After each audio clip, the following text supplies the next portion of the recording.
ప్రత్యేకంగా నారాయణఖేడ్ కాన్స్టిట్యున్సీ ప్రతి గ్రామ ప్రజలందరికీ నేను మీ సంతోష్ కుమార్ దుధన్కర్ నమస్కారం తెలుపుతున్నాను.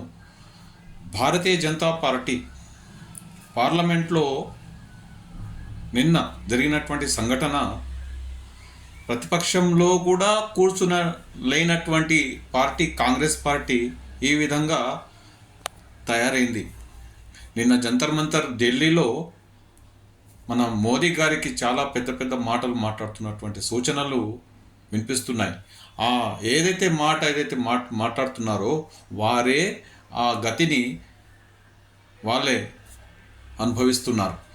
అందుకని ప్రజలారా, మీరు ఈ యొక్క గుర్తింపు మీరు చేస్తున్నటువంటి ఎలక్షన్లో పాల్గొంటున్నటువంటిది భవిష్యత్తు, మీ పిల్లల భవిష్యత్తు. మనం ఇవాళ ఉన్నాము, రేపు ఉంటామో లేదో తెలియదు, కానీ మీ ఓటు మాత్రం రేపు వేస్తున్నటువంటిది 1 గంట లోపల మంచి ప్రత్యేకమైనటువంటి కార్యకర్త నాయకుడు మీ గ్రామంలో ఎన్నుకోండి. మంచి ఎలక్షన్ని పాల్గొనండి. ప్రతి ఒక్కరికి ఒక్కొక్కరు తీసుకొని వెళ్ళండి. ఈ ఎన్నికల్లో గెలిపించుకోండి. మీ భవిష్యత్తు పిల్లల భవిష్యత్తు కాబట్టి మీరు దేశ ప్రధాని దృష్టిలో వస్తారని చెప్పి ఛత్రపతి శివాజీ మహారాజ్ మన అండదండలో మనం పాల్గొంటామని ధన్యవాదాలు తెలుపుతున్నాను. Thank you very much. జై శ్రీరామ్.